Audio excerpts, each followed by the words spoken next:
name's Monty Dixon, and I'm from Canyon, Texas. I have Barzy Winery, and I've come to hear Clark's Symposium on Postmodern Winemaking. It was very enlightening, and I think that it's a true reflection of what a symposium should be. Not so much lecture, but it's been a great way to have some open dialogue between quite a few different regions, winemakers, different styles.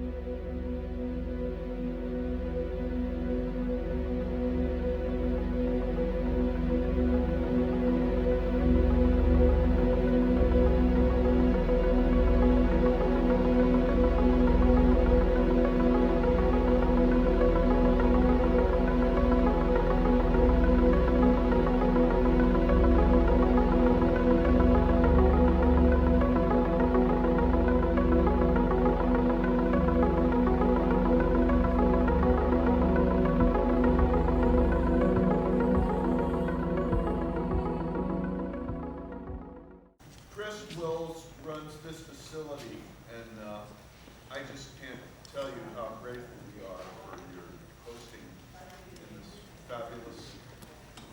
We don't even need microphones; it's just astonishing. You want to talk a little bit about it? Yeah, sure. Happy to host. Really excited about this. I'm a winemaker by training. Been in the industry for over 25 years, and I came back here to teach. And then they built this place, and then we started a small winery, and so it's really evolved since I've been here the last 10 years. But I'm really excited about hearing all these new topics, because a lot of what Clark's talking about is kind of turning what I learned, 30 plus years ago on its head, and I love that. I think that that's a fun part of this industry, and that's what I try to tell my students is, nobody knows how to make wine perfectly, and it keeps changing on us. And that's fun, if we knew the secrets to winemaking front and back and could do it every time, then there'd be only one really big winery and they'd be only making a couple of wines instead of thousands of wineries and thousands of wines. So glad to have you here. What makes this symposium really different from others that I've been in is it's not the usual lecture format. It really is a true symposium where the quality of the participants are equally as important as the quality of the organizers. And that really comes through. The folks who come to these events are remarkable professionals. They're generally very good communicators. My name is Matt Brain. I'm the winemaker at Fresno State University. I also lecture there. I've got a little boutique brand of my own called Baker & Brain, and I'm here today because I'm really interested in some of the philosophical discussions that I know that will be taking place regarding new technologies, new breakthroughs in the industry, new approaches to quality winemaking. My name's Dan Ditzler. I'm the cellar master at Preston of Dry Creek. And I came out today, I've taken a chemistry class with Clark before, and it was a lot of awesome information, but the book, the Postmodern Winemaking book, does a really great job of delving into all the different mysteries behind wine and explaining a lot of things that I've wondered about but never really had a place to go for the answer in a really fun and lighthearted way, because it's a definitely big topic. It's interesting to see what problems that one winemaker faces in one region and how we can apply what they've been able to do to our region. I think that everybody seemed to come in knowing exactly what the agenda was going to be. Everybody had their topics ready, their problems ready. Everyone was able to stay on topic throughout the symposium, so the planning was great. And even though the symposiums do have an agenda and they do have a structure, the real value comes from being able to share with colleagues. And I'm a vineyard manager, but it's really nice to go someplace where the vineyard quality control and the winemaking are not seen as separate things. They're seen as a continuum. You can't help but like Clark.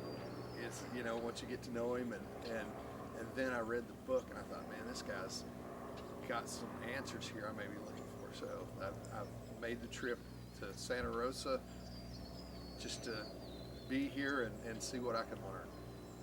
I think people are tired of the same old lecture, seminar kind of format where you sit in an audience and some expert just sort of tells you how it is. And so I actually do that in Fundamentals of Wine Chemistry, and I think it's fine for beginners and for getting the basics of something that's well understood, or at least we imagine is well understood, like working with pH or SO2. But when I wrote Postmodern Winemaking and people asked me to put together an advanced class based on a book, I don't, this is really cutting edge stuff. It isn't like I actually know this stuff, and certainly the interpretation of it for a particular situation. So well, I don't think that format's going to work. So let's see if we can arrange a forum or a round table where everybody can contribute. Tell me a little bit about Schoen Farm. Schoen Farm is a 365-acre outdoor learning lab for Santa Rosa Junior College. Out here we teach, give the students hands-on education in a variety of topics ranging from forestry to livestock science, equine science, viticulture, enology, and even sustainable agriculture.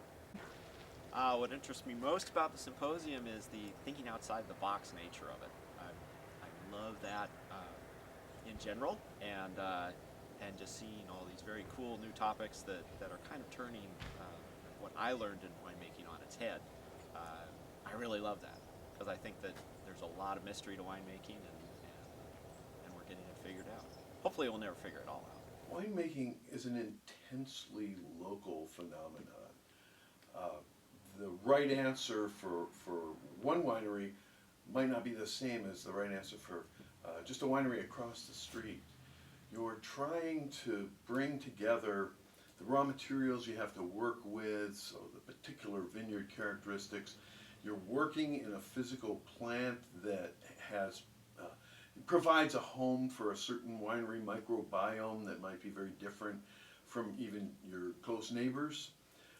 You've got an artistic vision, and you're trying to address a certain clientele. And so the answers to all of those are going to be different for every winemaker. It's a lot like the music industry, and those are the two industries where there's a huge multiplicity of players that's supported by the idea that everybody's really got a different truth. Now that doesn't mean that we don't value experts. We really do. And so the two challenges, the dual challenges of being a winemaker are to have lots of interaction with other experts and simultaneously to be sure not to agree on anything, so that you end up with something unique that has its own market. I'm also looking, in my personal journey of winemaking and learning about winemaking, I'm very interested in reconciling these technologies with my own personal winemaking philosophy. I'm very interested in natural winemaking, very low SO2 use, native fermentations, these kind of very traditional natural winemaking techniques. Just kind of interacting with all the different people, you know, being out of the cellar and kind of figuring out how other people are doing things and tasting all the different wines. I think that the wine and music portion was very eye-opening. I think that is a true piece that everybody should go to. What we've always done in the beginning is to go around the room, have you introduce yourself, be very brief, but I believe the first thing we really need to do is assess what just happened in the 2015 harvest. And so if you could encapsulate what it was like for you.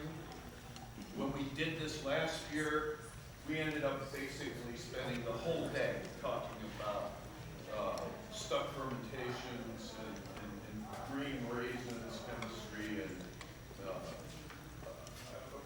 personally my harvest went way better, and hopefully that's your case too, but I would like to know particularly what the challenges were of this second really early harvest, and just whatever it was.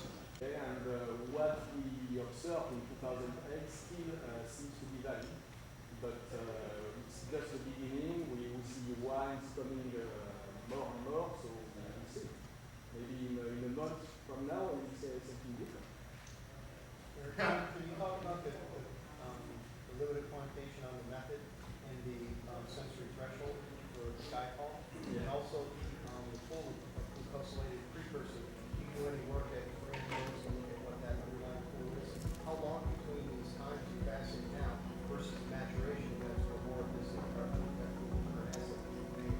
This is my third consecutive year being out here doing this. Every year I feel like I come out as a little bit better winemaker from interacting with Clark and the quality of the winemakers that attend this.